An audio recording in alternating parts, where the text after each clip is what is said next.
What is going on, ladies and gentlemen? Long time no see. We are back from our low-key MCU kind of summer vacation type of situation, and we are back discussing what if scenarios. What if Black Panther was exchanged with Star-Lord and he was off in space? What if we have a Captain Carter versus a Captain, Steve Rogers? I mean, there's so many possibilities, and we got a pretty awesome episode to break down for you all. So excited to be back with my amazing co-host who we're going to bring in here in a little bit. But for everyone that's tuning in live, like I said, it's so good to see you all. It's been too long, but it's so excited to be back. But if you guys can do me a favor, and before we even dive into the conversation, make sure you're liking the video, sharing the video. Let's have a great discussion in the comments. We're going to probably bring in as many, if you guys have questions and topics you want to bring to the table, we're going to try to make this a fun, interactive type of discussion tonight with some awesome topics to cover as well. So again, I'm so excited to be here, so excited to be back. And if you're watching the replay, if you can do the same thing, it'll be greatly appreciated. But with all that being said,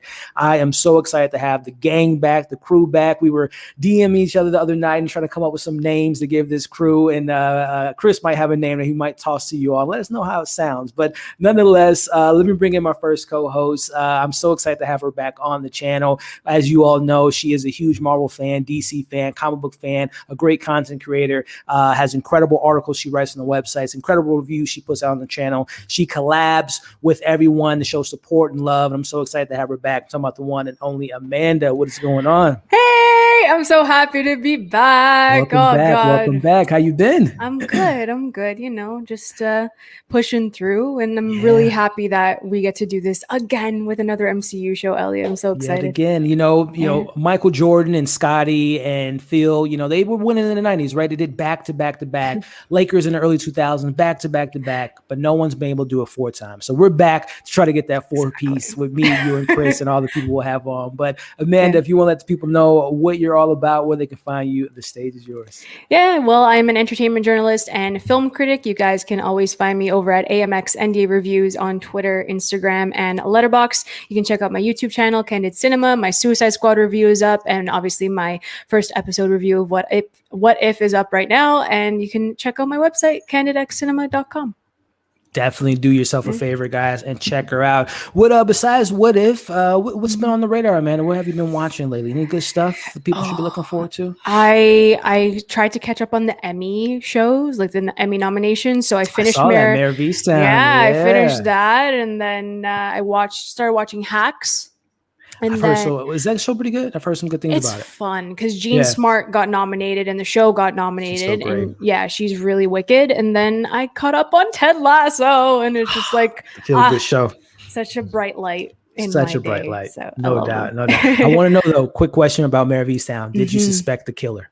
No, I was floored. I was like, oh my God. It was like, I think 11 o'clock at night, and I was just like screaming and it was a good time. It was a great reveal. Such a good show. Such a good show. But we are 2 of the 3 pack. And like I said, we have a crew. And this gentleman here came up with a name. And I want to know if you guys think it's a good name. But the next co-host here, big fan of his content, brings so much great energy, has an incredible YouTube channel he's creating, a great social media presence as well. Such a good dude. My man has swag too, man. I don't think, if you guys aren't following Chris, to spoil it, Chris on Instagram, man, the man is be swagged out all the time. I'm so excited to have him back on. What's going on, Chris from Tait?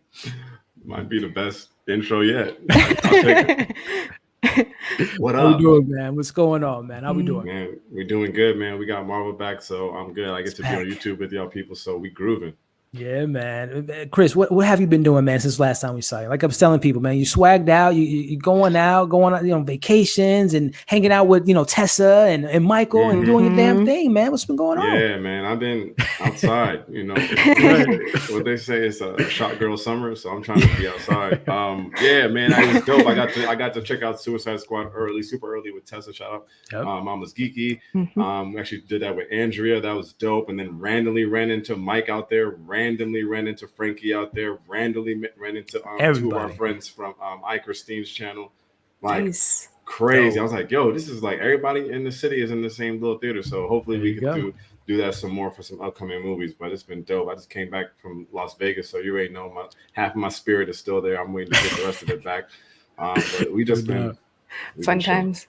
Living it, man. Well, Chris, man, so excited to have you and Amanda back, man. And Chris, hey, man, if you want to let the people know where you're at, what you do on the platforms, go right ahead, my friend. Yeah, for sure. You guys can find me at Tait's Take. It's my YouTube channel. I break down TV shows and movies pretty much every week.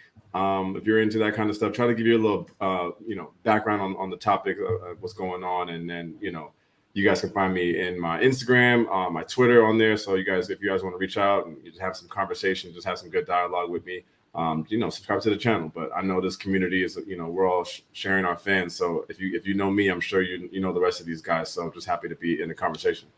Yeah, man. Same, man. And like I asked Amanda, what's what you've been watching lately, man? Besides the what ifs of the world and the Suicide Squads, any good stuff we can recommend to the folks out there? Yes. Well, the best show on TV is obviously Dave. So I have yet to see it, man. I got to get up on that bandwagon. Let me tell you, it's the best show on TV. That's what I've heard. So for the people who don't know, that's on Hulu. It's about Lil Dicky. It's based on a true story, kind of. Yeah. I think it's the best show on TV. Season 1's probably a little better than season 2 so far, but it's still great. I do love Ted Lasso, but I got to get on season 2. I ran through The Chair on Netflix. That's with Sandra Oh. That's a quick series, 6 episodes, like 30 minutes. You could run through that. Just a good throw it on. Like it's like a drama. I haven't even seen a trailer. It's like a dramedy. It's like for the grown-ups of Netflix, because they don't give them enough content. I think it's a lot of teenage stuff. It's a lot of stuff that's a lot of comedies stuff, and rom-coms. But this is for that. When you was growing up and your mom would just turn on ABC, it's like that kind of groove. So gotcha. It's a good, but it's a quick watch. Good good concepts. It's about she's the chair of a English department at a college, and the things she has to deal with being the first woman that's in charge of being the first minority that's in charge of it. So that's pretty cool. Gotcha. And then we'll talk about what's coming up next later at the end of the episode. But yeah, nice, Dave. Man. Davis. I gotta check because I hear it's kind of has that Atlanta vibe, ATL vibe. Yeah, exactly. Kind of that type of realism and comedy, but just kind of crazy stuff and stuff you can relate to. Very, very similar to that. I mean, Lil Dicky is bringing his character, so it's that kind of comedy. If you know Lil Dicky's music or whatever, it's he's bringing it to the stage. And with no Atlanta, we have Dave. I'm not gonna say it's better than Atlanta, but there's no Atlanta, so out of sight, out of mind. It's been 5-year hiatus, but yeah. Even though Zazie did say that they're filming 4 now, back to back, right? Yeah, 3's already done filming, so they're finishing up 4 now. So it's coming sometime soon. I can't wait for Atlanta. Do you watch Atlanta, Amanda? Have you ever get into that? I can't find where to watch it. Oh, right, in Canada, because you guys don't have Hulu, right? We literally suck. It's horrible. No, because if we don't have Hulu, but then Disney Plus has the Star here, so we get that. Yeah. And then I put the R rating, like mature content, all the way up, just because that's what you're supposed to do. Yeah. If you want to get Deadpool and Atlanta and all that stuff. Nothing. I literally scrolled for hours. Nothing. Always Sunny in Philadelphia. I was so excited. I'm yes, I can catch up, and it's one of my favorite shows. Nothing. Not on there. I'm okay, Canada. Yay! We gotta get you out of there. We gotta get her out of there. I gotta get out of here, honestly. when Bob Checkup's done talking to Scarlett Johansson, maybe you can get him on the phone and maybe. What was it last week? Canada let us in, or we let y'all in? What was it? Monday. We're Monday. Come on over. It was Monday. So we can go now. All right. So I think so. Bust you out of there. Legit. Just strap you up to the chair like the frontier flight attendants make you watch. Yeah. But look, guys, we're this is the type of conversation we're gonna be having tonight, free flowing. Of course, we're gonna talk about what if a little bit later. We got a couple other topics on hand, but also just want to say what's up to everyone in the chat. We got CG in the building. We got Luke Reviews in the building. We got Marie in the building. What's going on? Okay, female cab all day. Yes. We got Matt. What's going on? We got so many awesome people in chat. So glad to see you all. Like I said, it's been too long, and we are back discussing some Marvel, some TV news, everything you guys want to talk about. It's going to be a fun time. So kind of opening up this discussion here and just kind of, talking about some topics. We were talking a little bit off camera about Suicide Squad, which, came out last week for everyone to see. And for the most part, had some pretty good buzz. Black Widow came out about a month and a half ago, whatever. And long story short, what I'm getting at is we had these two films, behemoth of films that if normal circumstances probably would have blown the doors off the box office. But it brings me to this question here in regards to the next Marvel project, which is Shang-Chi. And, you know, last time we were on our lives, we did a live reaction to the teaser. We did a live reaction to the trailer. Where are you guys at, starting with you, Amanda, with the hype level for Shang-Chi and looking at box office for Black Widow and looking at the box office for Suicide Squad? What are we predicting for this film? I am still hyped. I'm still really excited. They dropped a new poster. It looks even more wicked than the other posters that we got. So see, like, cute. So like I'm just really excited for it.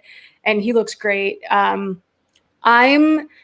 iffy on the box office because you have to look at the fact that it's just Black Widow did well for what it was during a pandemic. And I think that we have to really focus on the fact that like it's during a pandemic. Plus it went to Disney Premier Access. So there was that like dual release that they had. Suicide Squad also had a dual release. Shang-Chi, I don't believe is going to be on Premier Access. So that's just going to be in theaters. So I don't know how that's going to work, especially with the Delta variant coming up. I don't know if people are going to venture out to the theaters because the turnout hasn't been that great at the same time. So honestly, I have no idea, especially because of the Delta variant. But and I would love for this to make like 500, 800 mil at the box office because like it looks fantastic. But I don't know how it's going to go because of the COVID. I have no clue. But yeah. I'm right there with you, man, because I'm trying to look up the box office. Correct me if I'm wrong. The box office for Black Widow opening weekend was 70. What was it, 70 or 80 domestically?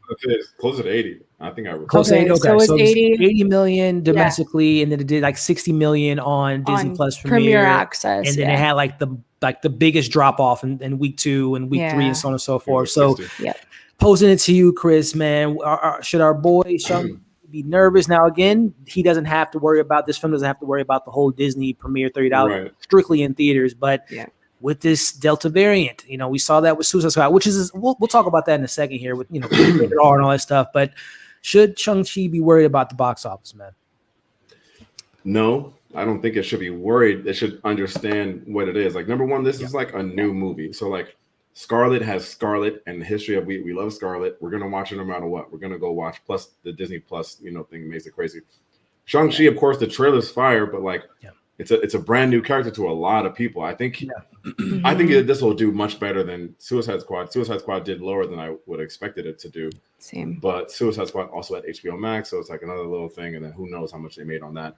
But I think people will. I don't think it will do as good as Black Widow, even without Disney Plus, because she has the pull of the box office, and then we have the little like the Delta. So people are like, I'll wait or whatever. I don't know this guy.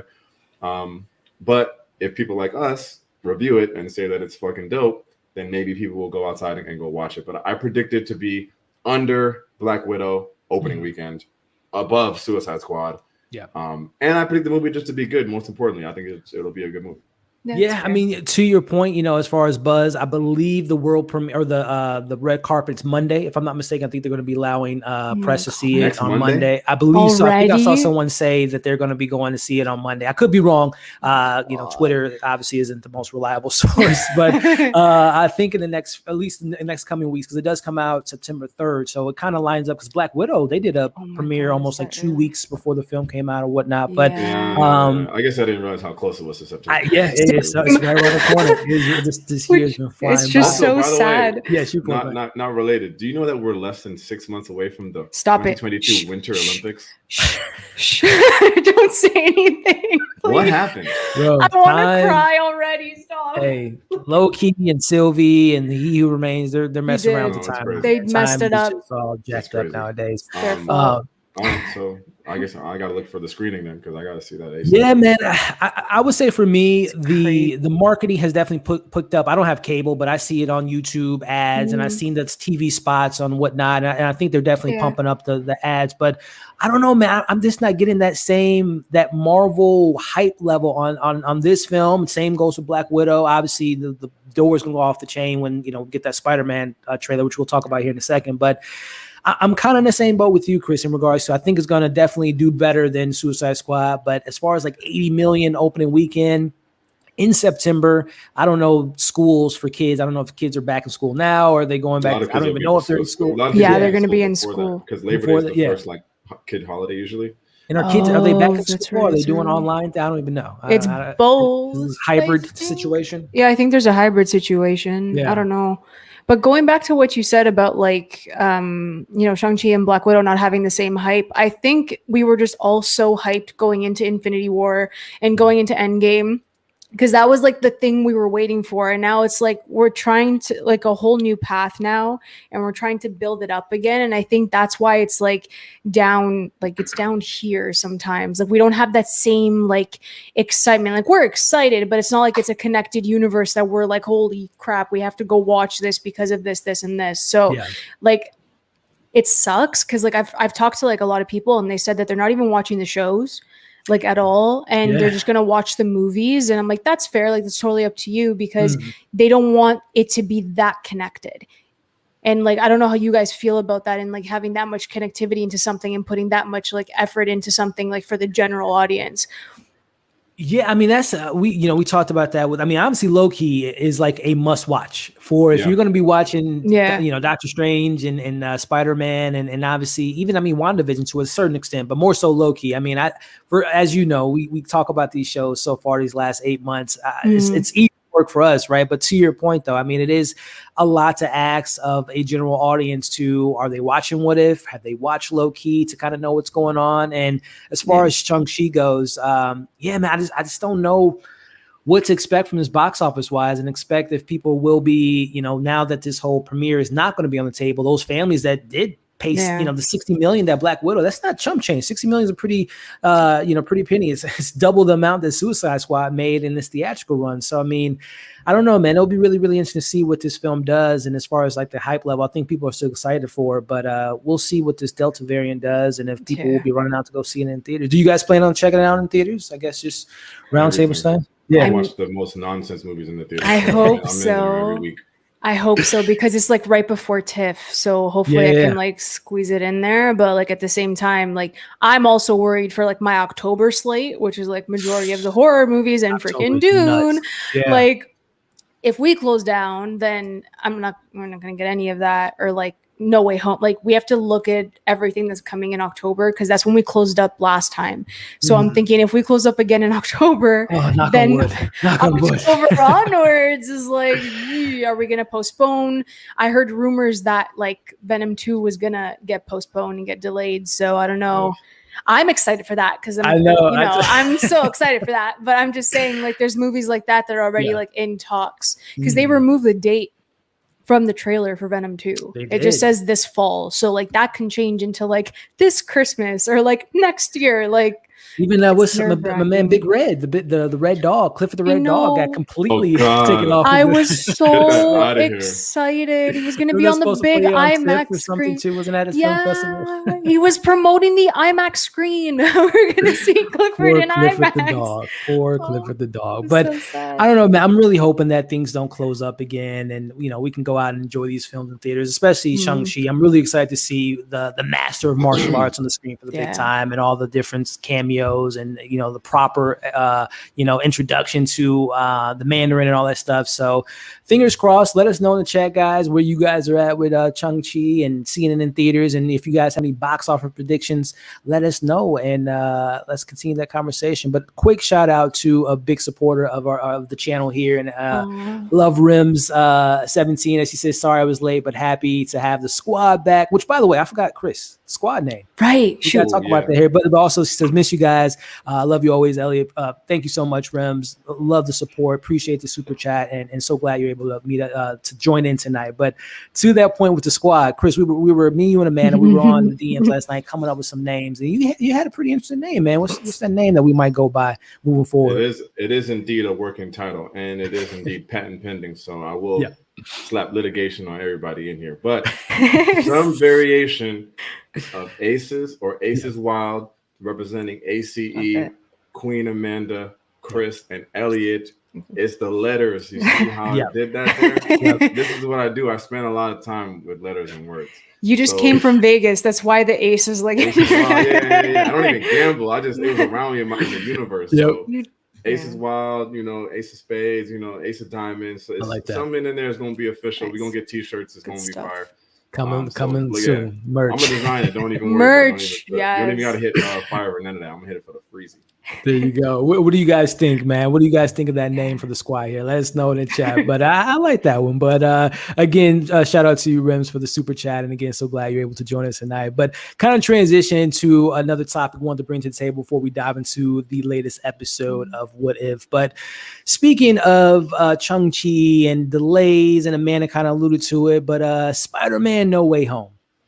I don't know if there's been a film in recent memory, at least, that people have been so up in the air, angry, upset, speculation. I mean, there's literally merchandise for this film.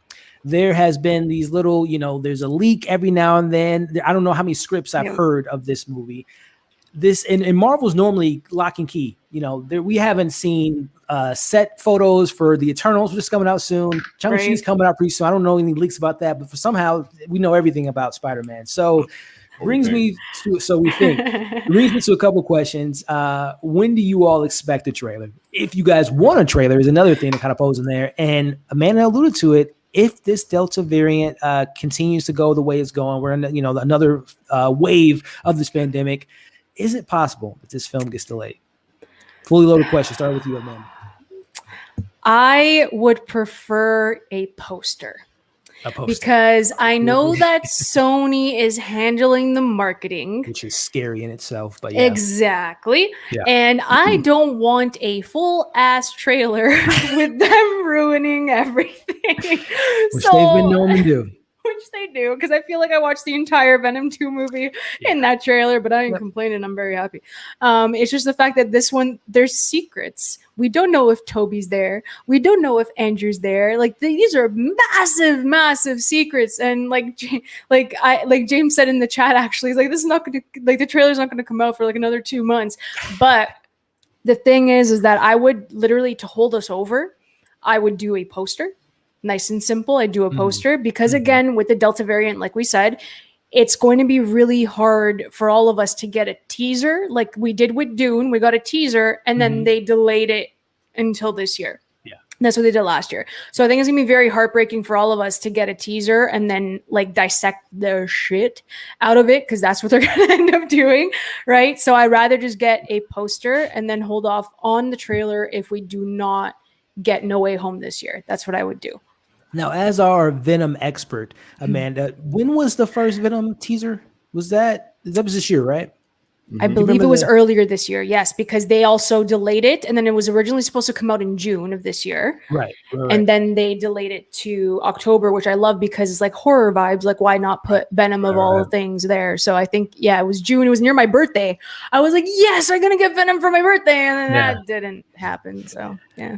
So I'm just kind of looking. So I'm looking. So it's August 11th now, and this film is slated for Spider-Man: No Way Home is the 5th of December, if I'm not mistaken, mid-December. I can't remember the exact release date, but we're more or less less than 4 months away from the film. So, Chris, man, is there a teaser on the way? As Amanda said, is this a full-out trailer?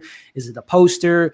Is it after, the Eternals buzz? Because it is kind of a hard thing to kind of, I guess, promote this film in the middle of the Shang-Chi hype. Obviously, we have the Eternals, we have Hawkeye, and so I guess it is kind of hard to juggle all that stuff. But when do you expect the trailer? And I guess, the other side of it is this film possibly going to be delayed? I don't think this film's going to get delayed. I don't foresee any more lockdowns. I just see proof of vaccination everywhere you go, which I support. politically. So since we're talking about box office, let's say I work for Marvel, wouldn't you just put a nice little cute little teaser in the Shang-Chi movie exclusively in the theaters, a little quick little mini little thingy thing, says we're not on the internet. If you want to see a little Spider-Man juicy juice, exclusively put it in the beginning of Shang-Chi, then you get people out their house and I know people will just go and watch the just to see the trailer. Yeah. So my point is, like, I really agree with Amanda 100%. Like, I don't need, because they're gonna ruin it, and I think they're gonna put too much in it. This is that type of movie where you don't need to put a lot of stuff in it because we're gonna watch it no matter what. Yeah. So I've been complaining about this since, like, the new Bad Boys. They put all the jokes in it. But Marvel does some trailers right where they give you, it's a little vague. It's it's good. I think Endgame is one of my favorite trailers ever. They don't really give you a lot. But I'd rather just have no trailer than have a trailer that gives me too much in this day and age where it's like set photos, leaks. Like, I don't like, it's enough. It's like, it's too much for a movie that's going to literally sell itself. So I'm cool with what it is. Yeah. I don't know who started this rumor of why should we even expect a trailer right now. But if I was Marvel, I would just throw him a little quick little mini bone in the beginning of Shang-Chi, a little tease, and then just say it's coming. I like where your head's at, Chris. Unfortunately, as Amanda said earlier, Sony is the one controlling all of the marketing for this film. So even Marvel has no say into what film this could. I think to Amanda's favorite film is going to probably be Venom. It's going to I mean, that probably makes sense to kind of have that hype. And there's been the rumors of Venom and Spider-Man and the director of Mobius coming out the other day. I don't know if you guys saw that. God. It's like, I don't know how people don't know how to him. Train for spoilers anymore. But either way, I don't know. I don't trust Sony, man. Whenever we do get that trailer, which is inevitable, I think they're just going to just blow everything, man. The third act, Tobey Maguire, Andrew Garfield, Miles Morales, Doctor Strange. Like, I think they're just going to throw the whole kitchen sink at us, which is going to be so awesome to see. But it's just going to be like, gosh, Sony, why are you doing this? But I don't know. I think is it possible, just to toss it back to Amanda, is it possible that they don't do a trailer? I know you have to promote the film, but as far as like one trailer, one teaser, one trailer, that's it. Film's coming out in December. Is that possible? Or is it going to be TV spot 95, TV spot 106 every week? I don't know. I think that, like, if they do one teaser, if they do a teaser and a poster, I think that would be enough for us, to be perfectly honest, because guess what, guys? We are literally promoting this movie on our own every single day. We are trending. Rejects, what are their name? Rejects, or I can't think of their names right now. The Real Rejects. I know they do like, they talk about Spider-Man like every day, which is crazy. So self-promotion online. Exactly. So like we don't need promo. We're doing it ourselves. That's it, right? Yeah. What about you, Chris? Do you think Sony will be smart and do this a teaser, like I said, Amanda's a poster, teaser, trailer, and boom, see you in December? I mean, I wish, but I don't. I think they'll just drown us in it and try to make as much money as they can, selling toys, selling lunchboxes, selling clothes. Spider-Man is the most probably marketable character in history, of Marvel, I would say. Yeah. So I don't think so. Fair. We'll see, man. Again, I think that if the trailer were to come out in the next few months, I think it will be attached to that Venom, which will only be 2 months from then. But we'll see, man. I just know when that trailer does come, you talk about internet breaking and trailer reactions and trailer deep dives. It is going to be probably the most watched trailer, I think, more so than Infinity War and Endgame. I would say since then. So I think it's going to surpass it, man. I literally think it's going to surpass it. Oh, yeah. 100%. Just from like people being bottled up at home and obviously all the hype. There is some Tobey Maguire love out there that I knew existed, but I didn't know it existed that hard in the last few years. Andrew Garfield's Andrew Garfield is like the Star Wars prequels. Like, people hated him when his films out. Now he's everyone's favorite Spider-Man. He's cool. He's a cool guy. He's my third favorite, or no, actually my fourth favorite, or maybe fifth favorite Spider-Man. But he's cool. It'll be cool to see him if he does make his way into the film. But I mean, the hype on this film is like no other as far as, a Spider-Man film of all time. And hopefully Mr. John Watts, the director of Fantastic Four, will deliver in that department as far as giving us something that we've never seen on the big screen with Spider-Man. But please.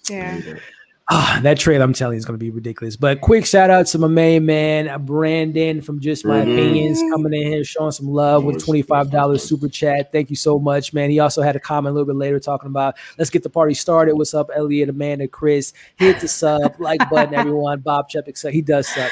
Hashtag Shang-Chi rules. Yeah, Bob Chepik, man.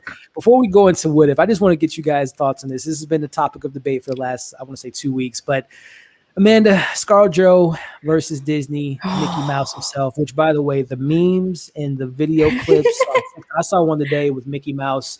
Someone put Mickey Mouse in the Black Widow film at the end of the movie with her visiting the cask or visiting Natasha's grave. It was just so funny. But it was funny. Where do you stand, Amanda, with the public, the court of public opinion, as far as like she got 20 million now, she in this, and then the other side of like contract's a contract and the slandering of her name? Where do you stand with this whole Disney ScarJo? I think she lost her film with the Tower of Terror that I read the other day. Yeah. Where do you stand with all this craziness? It's a tricky situation. I do have to add a TikTok that I saw, or like a meme that I saw, is it's Scarlett Johansson and then it's Adam Driver's character in Marriage Story, but they put Mickey Mouse on Adam Driver, like yelling. So that was the highlight of all of this. But yeah, it's a very sticky situation. I think that it's a contract. It is a contract, 100%. Whether they discussed it with her that it was going to Premier Access, whether they didn't, I personally think that they should have had that conversation. And if they didn't have that conversation, then that is like the flaw in all of this, because that's unfair to her from a business aspect. If we're really looking at it, if she had a percentage of the box office and that it didn't count for Premier Access, because that's the way I'm looking at it, then there is an issue, and she had every right to kind of answer back and go into it that way. But you're looking at the other side of it too, and it's like, it's the only woman speaking out. On top of that, you had Emily Blunt prepared to speak out for Jungle Cruise. The Rock didn't really say anything. Oh, and then we had Emma Stone that also, she came out to say things, and it's all the women speaking out. So I find an issue with that, because if we go back to when everyone was attacking like Chris Pratt for being like the worst Chris. Everyone and their mother came out of their woodwork to defend him because he's not like the worst Chris. So I'm like, you guys all came out for that. But there are women speaking out from the Disney like platform with their films, and you're not even having that discussion. So that's something that also bothered me. Contractually, whether it's in the clause or not, I have no idea if was a discussion they had. But I do think that conversation needed to be had, because they're not the only studio doing that with their films. It's also HBO Max that had that conversation with their directors and their filmmakers and other production studios. So it's a very gray area. It depends what was in that contract and if they had that discussion. And that's where I'm at. Very great area for sure. And like you mentioned, I know Patty and Gal, they got their paycheck. And I don't know why Disney's, Bob Chepik in particular, is being kind of, prideful and greedy of a certain extent. But Chris, man, tossing to you just your general thoughts on this whole ScarJo situation, Bad Blood situation, Black Widow, Natasha never coming back to the MCU after this, and her relationship with Disney seems to be severed. But Bob Chepik at fault. Bob Iger at fault for hiring Bob Chepik, and Kevin Feige. I know there's been some rumors that he was upset, and Disney, DC's been hiring some Marvel people of late. I don't know if Kevin Feige wants to make that crossover. Superman is his guy, but your take on this whole ScarJo and Disney and Mickey Mouse and all that drama? Yeah, I really don't have enough, I guess, context to speak so eloquently on the situation. My hope is always that the talent is taken care of. Like if I ran a studio, I would always want to make sure I take care of my talent. And I hope that Disney did the right thing here. And I hope that Scarlett is not raising concerns for no reason. From my, it seems like from the outside looking in, Disney is keeping that same energy. But at the end of the day, I'm a sports guy. If I got a star player, I want to take care of my star player. I don't want to have any problems like that until that, money gets in the way of that person's happiness who's worked so hard for my organization. Scarlett's worked so hard for the organization. And at the end of the day, who loses? Just the fans that want to maybe see her in another, production or going forward. So it's tough, and you don't want it to be where it's like, you made her wait this long for her movie. You there's enough criticism on that whole fact already. But then to have it where the money is getting a little sloppy, it's tough to see. But I don't know. Like I don't know enough to really say like, you know, Disney's wrong or that she's wrong. But I just know that at the end of the day, if it's me, I'm taking care of my art, of my talent, until they're, you know, it's belligerent or it's like unrepairable. But I hope that Scarlett is not creating that kind of environment. Well, I tell you what, man, Disney so far right now, the slander that they've been kind of putting on Scarlett's name. First off, they revealed her salary. They said, you know, we already gave her $20 million. Like, first off, I didn't know Disney was like that unprofessional. They'll be giving out people's receipts. Like, why are you telling people how much you made on the film? And then like a week later, they came out and said that, well, in that same comment, they had said that, you know, how dare her kind of ask for the money in the midst of the pandemic, and kind of coming at her with all this stuff and something. What did they say last week about? It was just more slander on Scarlett Johansson. I'm just like, damn, Disney is just kind of going in on this person that, like Chris said, has been with you for 10 years and has brought you billions of dollars in the box office. It's pretty crazy. But what were you gonna say, Amanda? No, I think they mentioned that like she shouldn't have said any of this because COVID's more important and all of that. And I'm like, why are you blaming that? Like, this is the contract. You're airing the laundry. Like, the same company that's opening up their theme parks. Like, how are you contradicting yourself? I don't know. It's a crazy thing, and I think honestly, I think the tie's been severed. I don't think we'll see ScarJo working with Disney. I mean, money talks. Obviously, time heals all wounds, but right now it's not looking good. It's been pretty quiet this last week or so, so I'm assuming, you know, things might be taken care of behind the scenes. But it is a pretty interesting situation. Someone mentioned in the chat earlier regarding that. I think this, you know, the biggest thing is that we're going to probably see some modifications and some, you know, new, you know, verbiage in these contracts, especially with streaming being such a big thing. I don't know if Disney Premiere is something that will be moving forward, but as far as like, if you're making a movie for Netflix, and we know some of these Netflix movies go to the theaters, how does that look after the back end? HBO Max, all that stuff. So we're in a new time, new age. This isn't the golden age of Hollywood where it's just, you know, working for the pictures, you know, it's all a lot of stuff going on now. So we'll see what comes of all this, but it is a pretty messed up situation, but we'll see. ScarJo, we'll see. But nonetheless, we got a new project to talk about. We got a new property to talk about in the What If series. And just round table, starting with you, Amanda. We talked about it a couple months ago when we first saw the trailer, anticipation level, hype level. But after, and I think you've seen all 3 episodes, which is so awesome. But after your experience with this episode and the first 3, where are you at with this? Should this be on everyone's radar in regards to excitement level for what we can expect to see with this series? This first episode, like, I felt that it was good. It was a good starting off point, again, because we're diving into something. It was a good like pilot episode to kind of introduce Jeffrey Wright and the Watcher and everything that he's going to oversee. Again, thanks to Loki. Shout out to Loki for explaining the multiverse. And I love the placement of the show. I think if this came out at any other time, I don't think it would have worked as well, because we're fresh off of like the mind-blowing possibilities from Loki. So I love this first episode for that reason. It gets better. Second episode and third episode, the tones are different, but I really appreciate that, because again, with animation, here's the thing: you can literally do whatever you want. In live action, exactly. So that's perfect, because multiverse has endless possibilities. You're going to definitely dive into animation this way, so you can play around with as much as possible. So I think that's why people should be watching this, not only because it's canon, technically, like it is connected to the MCU, right? So this first episode set the tone. It warmed my Captain America heart. I got to see them all back again, and I love the switch up. I think it's great. And no, Captain Carter's not stealing Sam Wilson's thunder. Like, I just saw the uproar the other day, and I was like, do you guys understand the multiverse? You just watched Loki. You just finished it. Like, come on now. Like, relax. Like, it's not like he's gone officially. Like, let's calm down here. So it's just nice to see Peggy Carter back.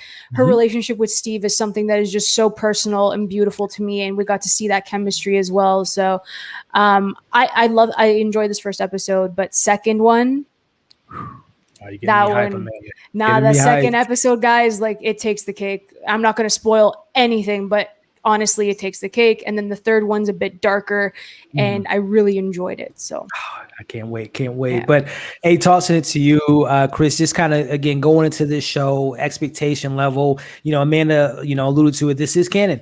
We might see some of these characters making their, animation to live action in the future. But after this first episode, man, is this something you're excited for? As Amanda alluded to, the endless possibilities. We might not be able to see certain characters on the big screen with the budgetary restrictions, but we can see them on a small screen on an animated show.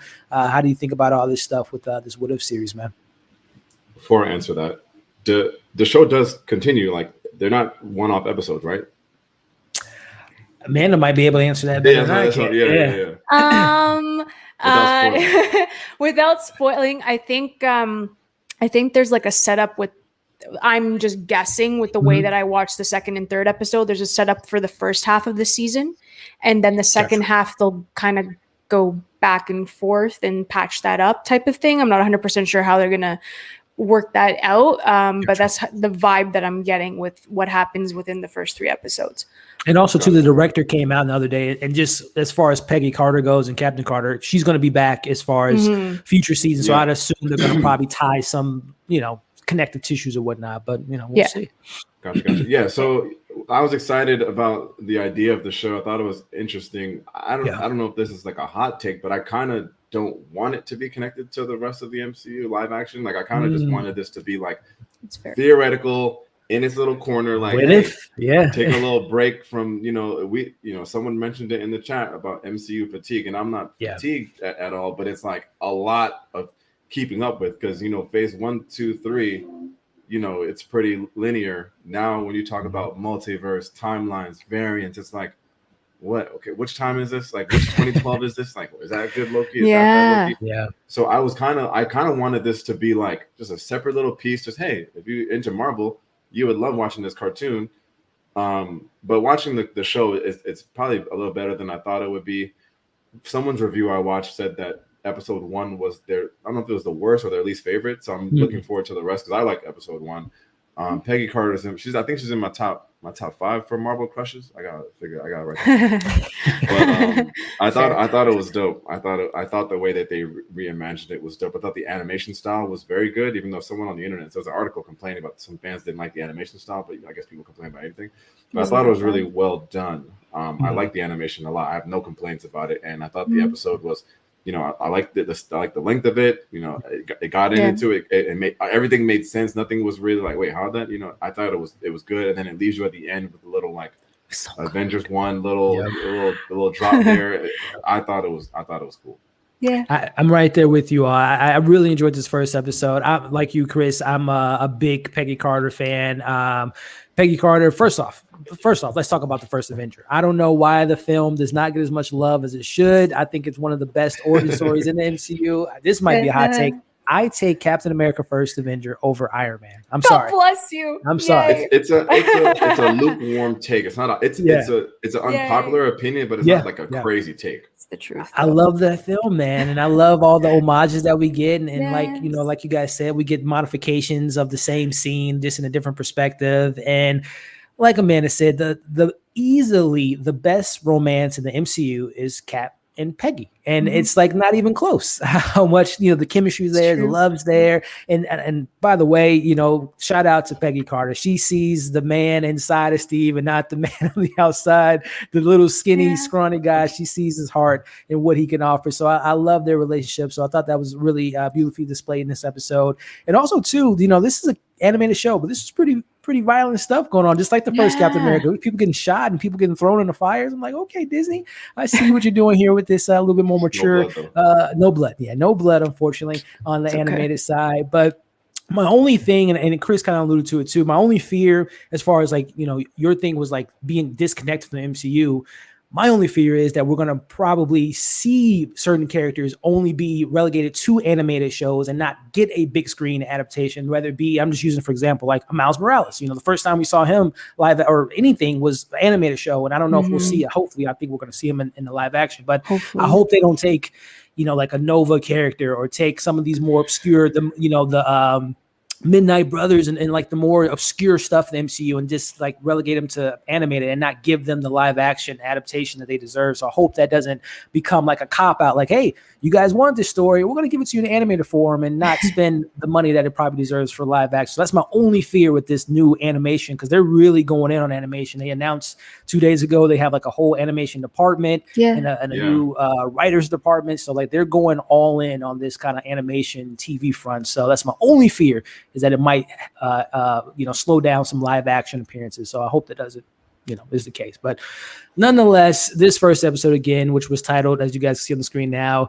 "What If Captain Carter Were the First Avenger?" Well, we see what if she was the first Avenger in this episode, and it was a pretty fun episode. First and foremost, being introduced to, like Amanda said, kind of revisiting the multiverse. I think it is perfectly placed after Loki, which I don't know if anyone has confirmed or denied if this is the ramifications of Loki. We talked about it during Loki. Tossing to you, Amanda, do you think this is the ripple effect of what Sylvie did to the one who remains? Honestly, I would hope so, because then how else is this going to be canon, to be perfectly honest? If they set it up, you might as well just like link it to what had happened, and this is what happened, because I personally think that each episode is going to be a different timeline. I don't think it's going to be like the same timeline with all of these characters in different positions, if that makes any sense. Like, I think it's going to be different timelines in each episode, and not just one particular like sacred timeline. I think it's going to be in different situations. So I hope that's what it is, because if they don't tell us, I'm going to get mad. To be honest, I need to know. I think I'm right there with you. I mean, Chris, I know you said, you was hoping for like the non-canon approach, but if this were to be tied to Loki, good thing, bad thing? Ugh, I don't know. Like, the way that it's even introed, it's like, I'm the watcher. I'm just telling you what if, like, it doesn't even read as if it's from Loki. So like, I don't know. I guess we'll get that review later. I'm sure someone's going to get an interview and give us the truth, but yeah, I'm not sure. Hopefully not. Yeah, I think it will be. I honestly think this will be some after effects of what Loki did. And I think this is kind of Marvel's kind of smart way of like kind of doing like its own like trilogy of stories, whether it be Loki, this, and then go into, Spider-Man, and then obviously finishing up with a part 4, if you want to call it that, with Doctor Strange. So I think this might be this type of connection thing. But if not, I'm okay with it. But I think it just makes sense that this would be kind of the after effects of what Loki did. But nonetheless, we get that intro, which, by the way, again, we talked about him with the Batman earlier. Jeffrey Wright as the Watcher. I felt like I was watching Twilight Zone, being introduced to this episode and coming to this, which was dope. As he explains, he only observes, he can't interfere with anything, which sounds like the Eternals' excuse to me. They just been observing things for the last century and just been chilling on the beach. But nonetheless, we're opening up the episode here with, again, first Captain America. First film is fire. Love it. Love that we go back to the situation. We see, Steve Rogers, everyone from the first film coming in.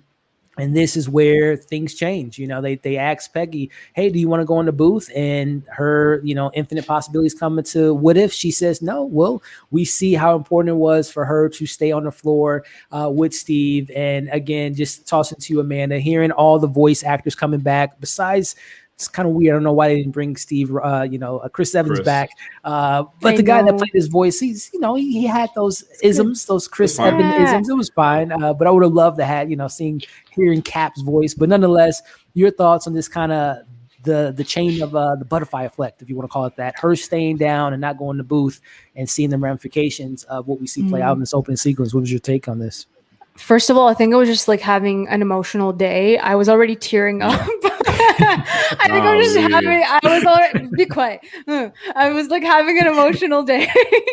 And the second I saw this, like, Cap's always going to be like a comfort character, like my comfort films. Like, that's literally what, the character means to me. So to kind of see, so to see the different choices made, to see her there, to see, like pre-serum Steve again, like I adore him. And I think that a lot of people forget that's who he is in his heart. Like, the body structure does not matter whatsoever. And Evans played that quite effortlessly throughout. Like, I still, like, when Evans performs as Steve Rogers, I still think of him as like scrawny kid from Brooklyn. And that's like incredible that he's able to do that with even like his eyes. Like that's what I got from the first Avenger in that transition. Sorry, I just went off on a tangent with that one. But I love Peggy. I thought it was a great choice on her part. There's been some drama on socials saying that Peggy would never have done that.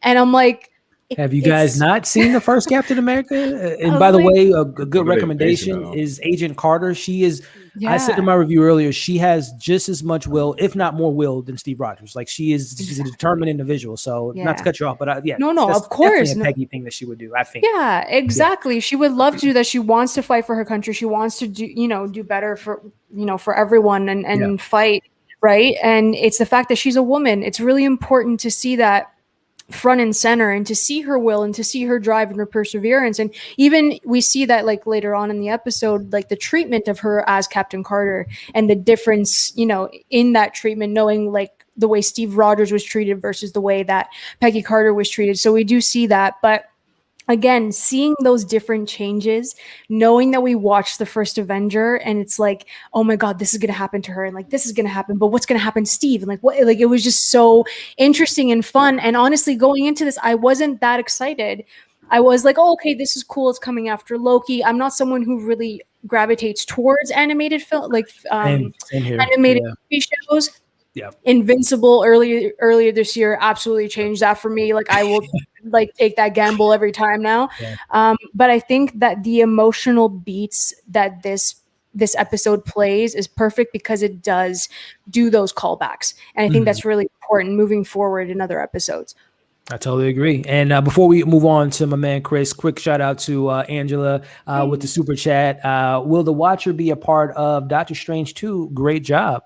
Chris, man, do you think we've seen the Watchers in the MCU already with James Gunn's Guardians of the Galaxy 2, but do you think we'll see, I don't know, Jeffrey Wright being voiced as a potential Watcher in the future? Eternals will be a good spot because again, they just been sitting there chilling, are the Eternals and the Watchers watching TV as the MCU is going on. But do you expect to see the Watcher in Doctor Strange 2, Chris? Yeah, that'd be interesting. I'm not sure. I think it would maybe come out of left field. Maybe they're just throwing him in here because it's easier to just get it in, and then you're taking Jeffrey Wright off of camera. Then I guess it's less confusing. Batman, Commissioner, all that kind of thing. Right. Yeah, I think it'd be interesting though down the line to see where he pops up. Right. What about you, Amanda? You think we'll see, again, we've seen the Watchers in the MCU, but will we see, because I guess just kind of thinking of the story, if we are to assume Doctor Strange will be obviously fixing the multiverse, he would probably come across some people that are, intergalactic,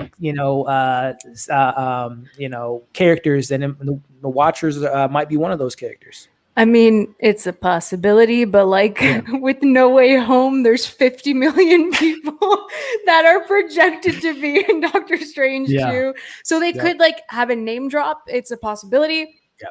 I don't think he's going to be in there because that's why they put him in the show. So maybe in the future, but I don't think Doctor Strange, there's so many people. There's going to be Loki, Wanda, maybe Spidey's going to pop in. We don't know who else is going to be in there. Kang. Trust, but I don't know. Yeah, now it would be. It's a great question. Again, thank you, Angela, for the super chat. But yeah, I mean, I wouldn't be surprised. I don't necessarily I need to see the Watcher in Doctor Strange 2 because, like Amanda said, everyone's in that film, which I'm excited for. But it would make sense if we do see him. If Doctor Strange is trying to get answers, hey, visit someone that's been watching this whole timeline and maybe can help them out, give them some pointers on how to fix things and get it back to order. But great question. And again, thank you so much for the super chat. But going to you, Chris, again, just kind of that opening sequence, man, being back in that world, hearing that, dun, dun, dun, dun, dun, seeing all that and Peggy making the decision to not just be a bystander, being on the floor, with Steve going through this procedure, and then also making that decision as Howard Stark says, I'm not going in there. I only push buttons. And, no one wants to step up to the plate, but Peggy Carter does. Yeah, no, I thought it was fire. And then this screen grab that you got with Peggy, it proves, again, to my point, the animation is fire. And then it has that little it's not Disney, but not Disney. So I'm like, damn, it just looks good. And then exactly. I love shows and movies that just don't waste time on intros. We just got right into it, and I dug that a lot. So that was fire. Such a great point, because this, going back to that canon conversation, we've already seen this movie, so we don't have to have all the the kind of the backstory. Exactly. So, which is, again, this is essentially her origin stories to come in Captain Carter. But I love, like you said, man, it just goes right into it. We see how she starts off, and again, throughout these sequences here, we see that she takes that leap of faith and does the exact same thing that the doctor said that Steve has. She has the same heart, if not more. And we see right off the bat, which, by the way, I thought Steve was going to be dead in this first sequence. He got shot, by the Hydra agent there. But we see again, as everyone's not jumping into the serum machine, Peggy jumps in there, and again, almost shot for shot, very similar situation to how Steve Rogers react from, getting in there to coming out and just being that hero. And again, we're introduced to Captain Carter for the very first time. And again, if we get Haley Atwell as this character in Doctor Strange 2, that would be so cool. But again, to Amanda's point, we see very similar situation. They're just taking the blood, which makes me wonder, if we do visit her again, where has those blood samples gone? We don't have a Winter Soldier in this scenario, and different things are definitely different in this world. But taking the blood, and the Colonel mentions, like Amanda said, we were supposed to get soldiers, but I'm stuck with you and a girl. And it's just like, I love what this episode brought to the table, and showing you what the female presence has in the MCU, and Peggy Carter, particularly, what she can bring to the table, was so great. But we got our villain. He's still back in the mix. Red Skull doing the things that he does best, which is mucking up stuff. And I don't know if again, I didn't look up the entire voice cast, but did Hugo Weaving, did he come back, or is that my man's from Walking Dead that voiced him? And I can't think of his name right now, but did he voice Red Skull? Do you guys know? I can check. Not returning Hugo Weaving as Red Skull. He was replaced. Okay. Gotcha. Yeah. Which, again, probably makes sense. He's been gone forever, and I don't think he liked his time with Marvel, unfortunately. Which is it popped up. The second I searched, it popped up. I was like, okay, didn't know they had beef. Sorry.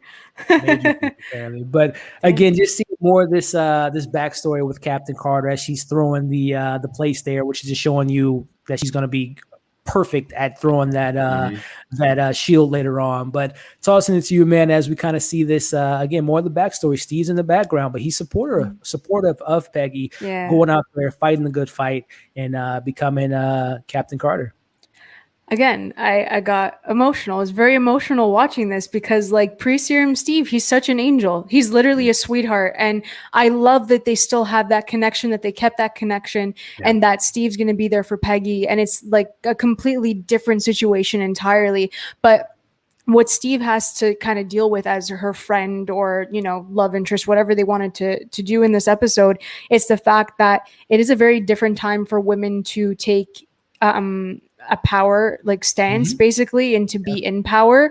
So I love that he's just there, like even like he did in the first Avenger. It's like, yeah, she's a general, yeah, like she's gonna kick my ass, like she's capable of doing all of this, and they still kept that. So I also don't want to hear people saying like, but why does she have to prove herself? It's like, it's a different era entirely. 1943. Yeah. Exactly. So women aren't, men don't see women as, a symbol other than a sex symbol at that time, or like a wife at that time. So it's just the fact that like she's there, she's going to kick butt. And I love seeing that. And I think that's really important moving forward, because again, the MCU has treated their women kind of like, kind of wonky.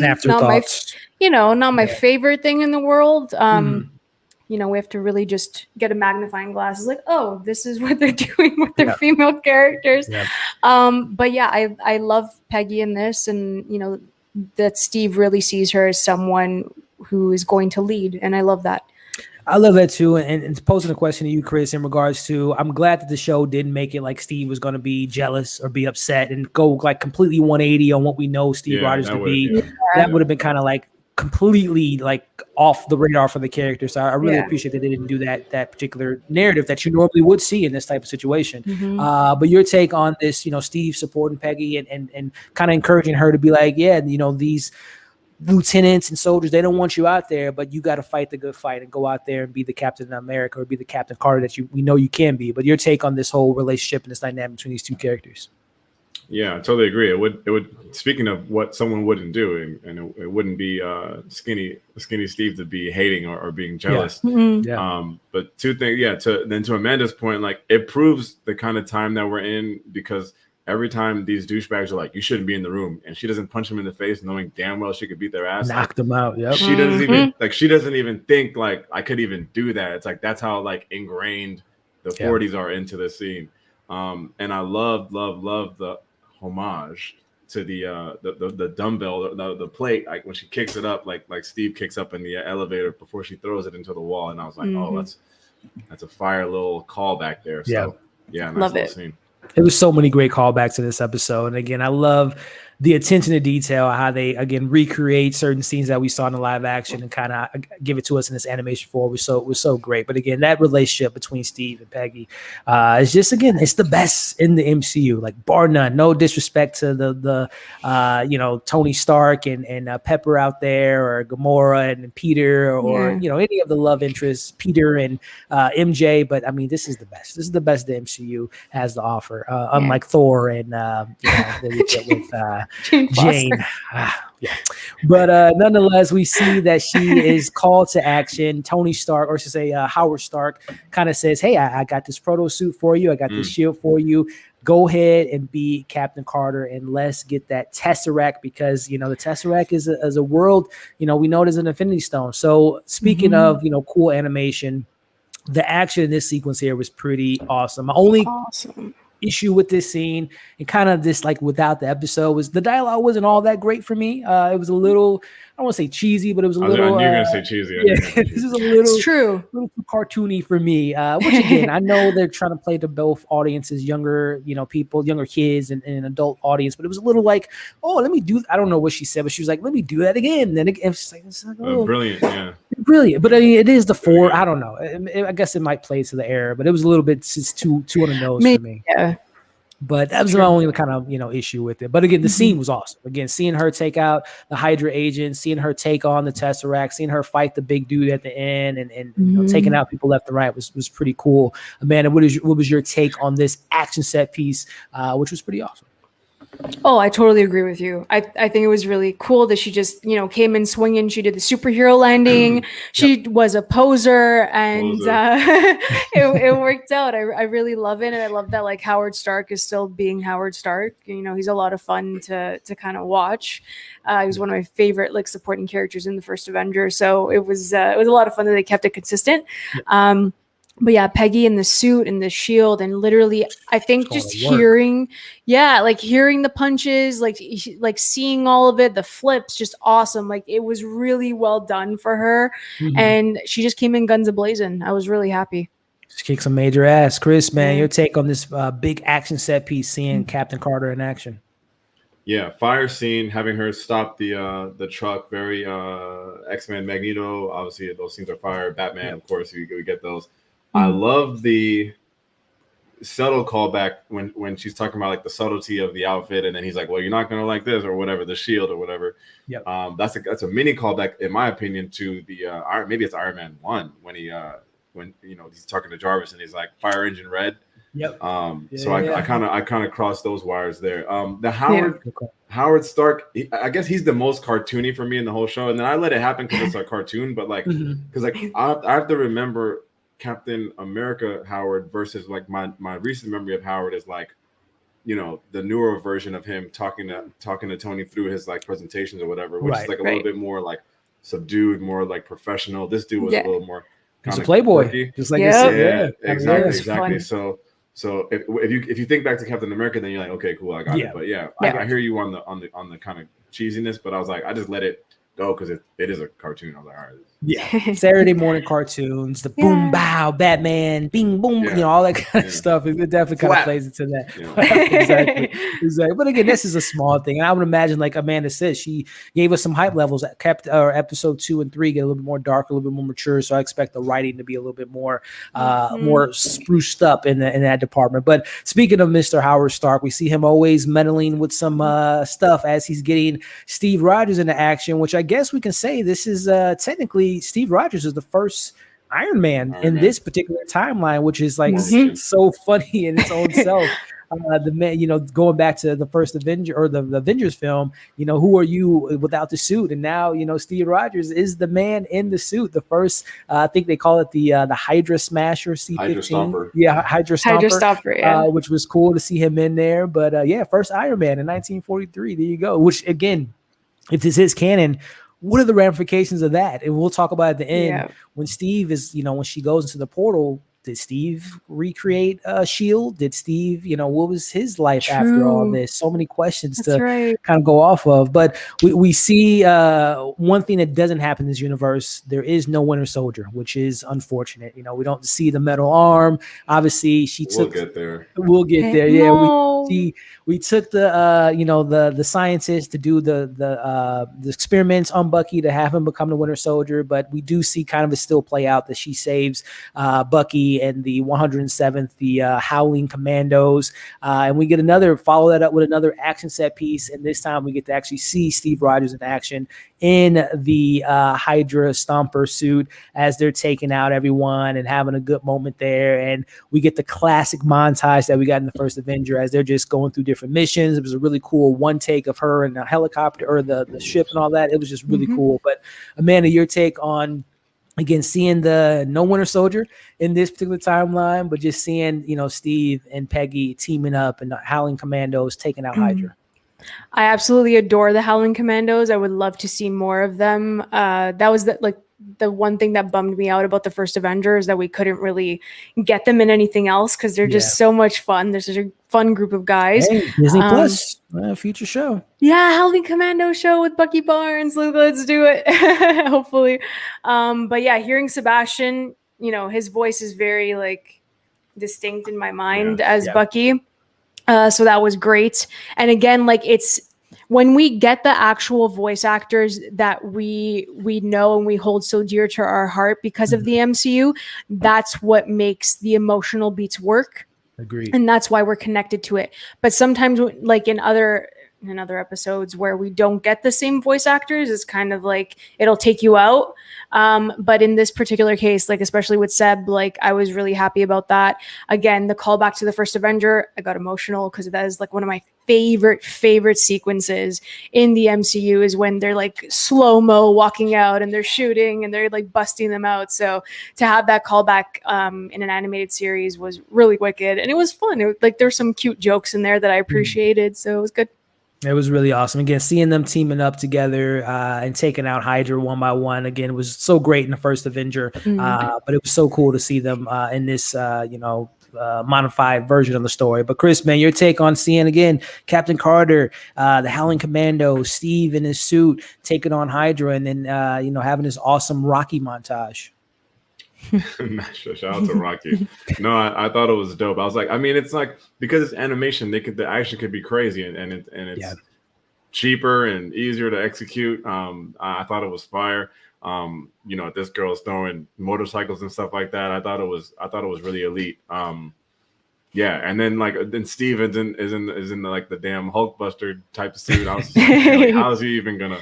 What a joke. I don't know. Yeah, it's a very good what if. It's deep, it's layered, it's all well done.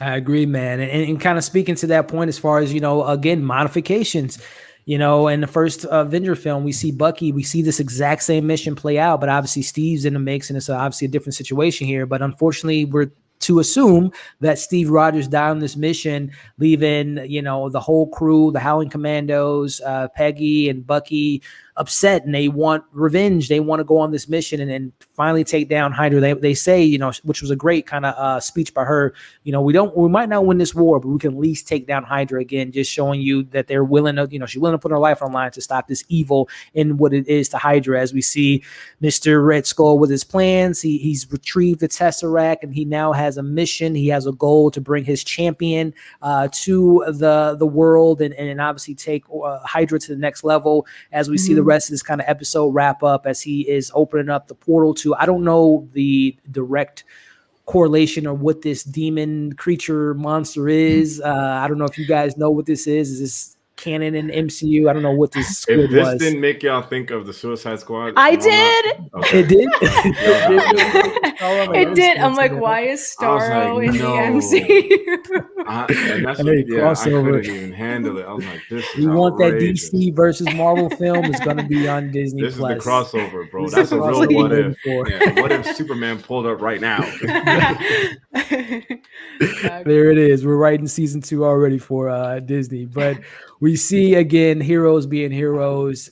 Peggy goes right after, which by the way, I love that the monster killed Red Skull. Which again, what if Red Skull's not on Vamir? Who's the gatekeeper? Who's watching the Soul Stone now? Who's is it? Is it Adam Warlock? Is it someone else entirely? I mean, it's makes you wonder. But nonetheless, he gets crushed by this monster, this squid Starro lookalike imposter. As we see, Steve's alive and the suit's indestructible. He goes in the suit to go get into the fight and wrapping up as we get the emotional beat towards the end of the episode. Very similar to what Steve did in the first film. He is, Peggy says her goodbyes. You owe me a dance. I'll see you this Saturday. Very good moment there. I know Amanda was just the tissues are right falling. there.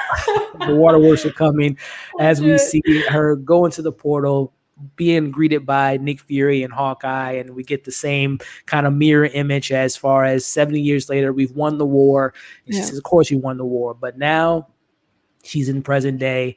End of the episode. Amanda, your take before you go to Amanda, I have a very basic question, and I apologize that I missed let's hear it. I couldn't figure out, and I didn't get to rewatch it. I couldn't figure out how they got the Tesseract back. Dude, I was the same thing when I watched it. I had to rewind it. I'm so glad you brought that up. You're not on your own. I'm paying attention. Like, I'm really watching this. I think they have 2 Tesseracts in this one. Yeah. So I think what happened was when Steve fell off of the train, and obviously Hydra took him captive. So I would assume they just took because but Howard put the Tesseract in the suit to power the suit. So they took the Tesseract out of the suit. So that's how. But I was right there with you, dude. I'm like, where the hell did? And I literally rewind. I was like, did I miss something? Do they have 2 Tesseracts? Like, where did? Okay, I feel much better. I don't even want to bring this up. Were you there too, Amanda? Okay, you're fine. You're fine. Did you think the same thing too, Amanda? Yeah, I did actually. I was just like, Yeah, I was like in tears at the end, so I don't think I really caught on. But now that you mentioned it, I was like, yeah, wait a minute, that didn't make any sense. I was right there, dude. I was like, I don't know where that came from. It's animated, I guess. Like, I don't know, plot hole. But no, that's why I see it. Magically appeared. It's okay. I'm gonna definitely rewatch it, but it's But going back to your man in regards to just wrapping up the episode with Steve saying goodbye to Peggy, her coming out of the portal 70 years later with Nick Fury. The question is, again, is he now the creator or co-founder of S.H.I.E.L.D., or did he create something else entirely? What was his story like? Obviously, what now with Peggy? Is she going to be working with S.H.I.E.L.D. moving forward? Your take on this finale, and if we were to see her story, what do you hope to see next? Oh, man. Like I said, just the callback of like, you owe me a dance, and like they gave each other the time, like literal tears. It just moved me to tears again. And like, I hate that they have to be separated again. Like, let them just be happy. Like, even the snippet in Endgame wasn't enough for me. But I would love to see if like we do, get Steve and maybe Bucky creating S.H.I.E.L.D. and doing that together. I think that'd be really cool. Yeah, I actually was like in shock through the tears when she jumped through the portal and like ended up with like Nick Fury and Hawkeye, because to be perfectly honest, I love this first episode just because it's Cap, but it was a bit slow for my liking. It did, like, the pacing was a bit off. So to have like that kind of payoff at the end, I was really happy that it was something big. And that people will like come back to watch the second episode, because this is massive that she got brought into, present time, and she's talking to Fury and Hawkeye. So I hope that she becomes like maybe the face of the Avengers, like she's like Cap, like for them, and they build the Avengers in other episodes. I don't know. But I really like the ending of this episode, and it'll make people watch, the other ones. So I really enjoyed it. And this is a great callback to, again, another Avengers reference. This is Loki coming out of the portal, you know, in that first film. But at this time, a hero comes through the portal, not you know, the villain for the Avengers. But Chris, man, your take on this wrapping up, this end of the episode, Peggy saying her goodbye, and now being fast forward to 70 years later, the war's been won, but she's lost her Steve. Or at least she thinks she's lost her Steve. He might still be out there somewhere. Yeah, I think. And when I first watched the first Avenger, I didn't love the movie as it took. You have to go back and watch it, I think, to appreciate it. But my favorite part of that movie was the end reveal that he has gone through time and him walking through Times Square. That was so great. Like that's a heavy moment. I was like, this is a lot. So like, then this is the great reveal here. My only nitpick with this episode is that, you know, when she finds out that it's the future, she's kind of like not as shocked as I would expect her to be. She's like, the war is over. Like, the war is over. Like, girl, you're in the future. Like, you should be like throwing up. Like, this is crazy. That was like my only little like nitpick with the episode. But I thought it ended dope. And I was like, okay, Fury's here. Da da da da. It's fire. Oh, and also like a little Easter egg in the earlier scene too, when Howard was like talking about some actress. I had to look her up. I don't know if you guys knew the actress's name. Because she's like, oh, you don't know German? And Howard's like, oh, you're someone tomorrow or something. I looked her up, and it's like some like Austrian actress in Hollywood who was also an inventor, who was like a real person. So it was a nice little real world reference there. Yeah, a nice little real world reference there, like very low-key. But yeah, I thought the episode ended dope, and I was like, okay, this show is gonna be okay. I get it. I see what's happening here. I'm all on board. Let's go. Hey, I'm right there with you all. Again, it's already been, this isn't a big spoiler. The creator of the show, or the director, writer, has alluded to and said that we will be seeing her again. I don't know if it's in this season, but he definitely said in future seasons, you will see a continued storyline with this character. And I think this is maybe setting up for, as we talked about earlier, you know, live action, maybe seeing some of these characters make their way to that. I think this is a great way to introduce us to a Captain Carter, to see her in a Doctor Strange potentially, and see what that looks like. But overall, I get you guys hit the nail on the head as far as, you know, great animation, hit you with the nostalgia of being an MCU fan, going back to the first Avenger, now having this new first Avenger in Peggy Carter as Captain Carter was a great way to kind of introduce this new series, this new What If, in the way Amanda was hyping up episode 2 and 3. I am extremely excited. I mean, I know from what I heard, we're going to get, I think, 3 appearances from T'Challa as Star-Lord, which is going to be, talk about emotions. Hearing his voice for the last time is going to be pretty emotional there. You can see in this poster here, we got Ultron, we got Gamora rocking the Thanos sword. I mean, I believe I read there's going to be a Spider-Man episode and him going to be hunting zombies. Like, come on, this is my type of like, you know, action, adventure, MCU type of stuff. So, Amanda, again, without any spoilers, as far as what you hope to see, what is I guess a what if scenario that it may not have been in episode 2 and 3 that you would like to see in this show, or what a good what if for you?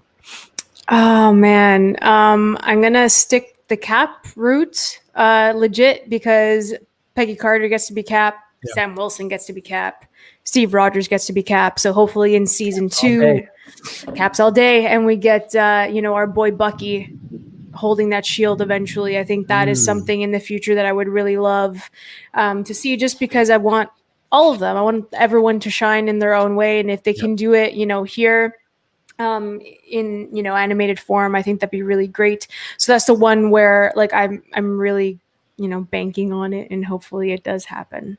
I think you might see that. A lot of caps.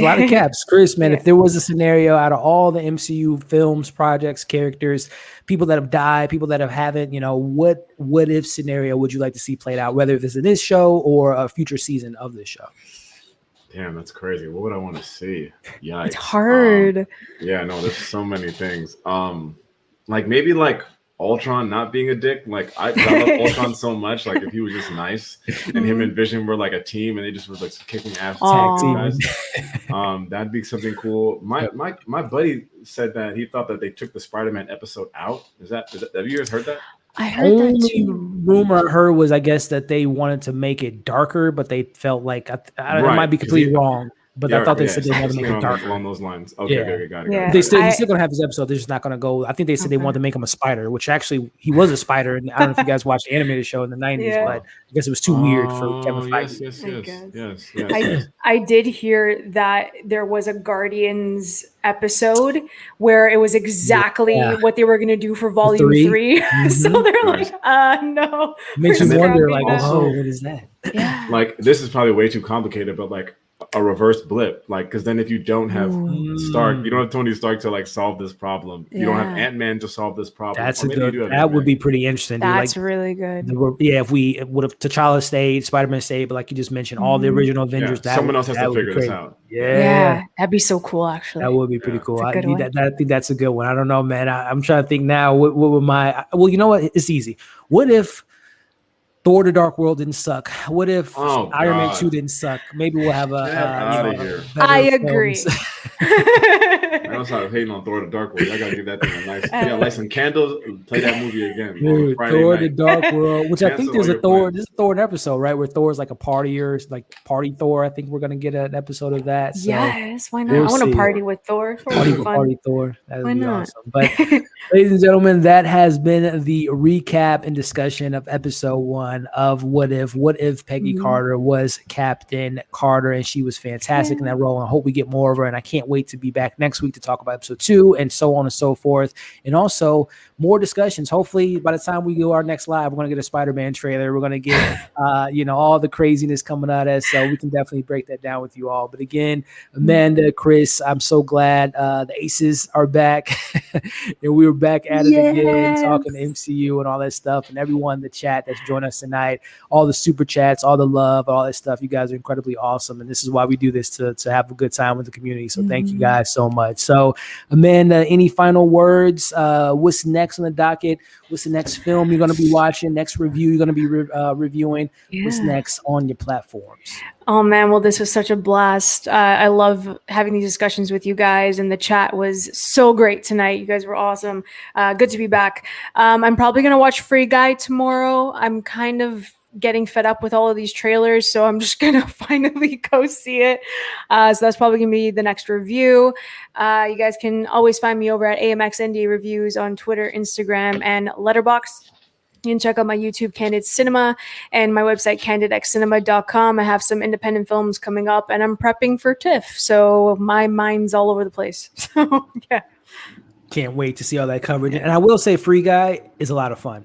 Okay, good. And I can't wait to talk to you about something in that film, Amanda, when you see it. But it's a really, I have fun with it. I was kind of like you, Chris. The trailers, I like Ryan Reynolds. I hated the trailers, but people have been saying it's good. I'm going to give it a chance because I trust y'all. It's fun. I refer to kind of like a Ready Player One, Wreck-It Ralph with the skin of like, I've never played Fortnite, but I've seen people play Fortnite. It has like the Fortnite craziness you can do.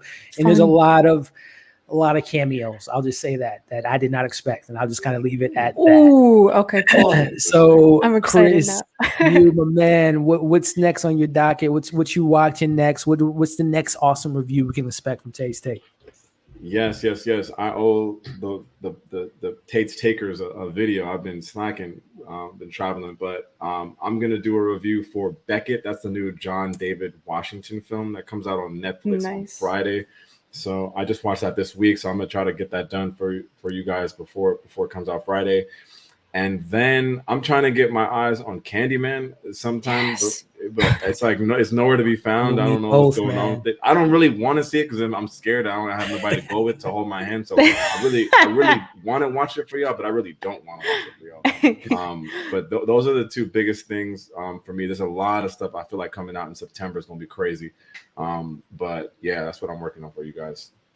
I cannot wait to see what you have up your sleeve, man. And I'm right there with you with Candyman. I love Candyman. That's like one of my favorite films in the 90s as far as horror. And Yahya Abdul-Mateen II, Photon herself, and Tiana Paris. And of course, Nia DaCosta making her, a horror film before she steps into the Miss Marvel. The Marvel. So I'm really excited for that film. And man, there's so much coming out this weekend. Coda. Yes. Yeah, Mystery and then the, Guys. the It's other so one that's like good. Reminisce. That's and then what's That's that? next week. Jackman. Yeah, Jackson, next week, yeah. that film's kind of been one on the radar. I don't know. And It's coming out next then week, and they the haven't. Michael Keaton joint. Like He Keaton, got he got so much, Yeah. so much, man. And also But- too, I saw Respect the other night. Aretha Aretha. Franklin. Right.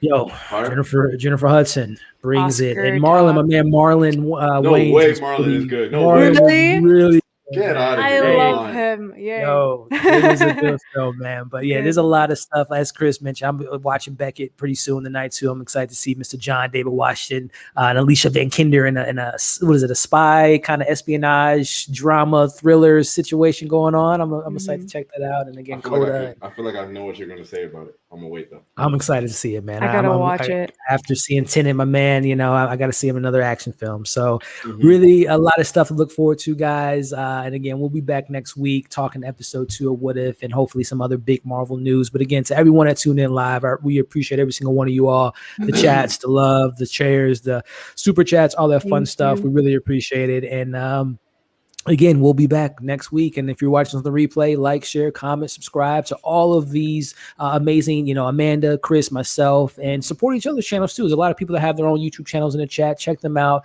A lot of great content creators in this space, and we're glad to be a part of the community. So again, guys, thank you for tuning in. Hope you had a great time, because we certainly did. And we'll see you guys on the next one. Take care, everybody.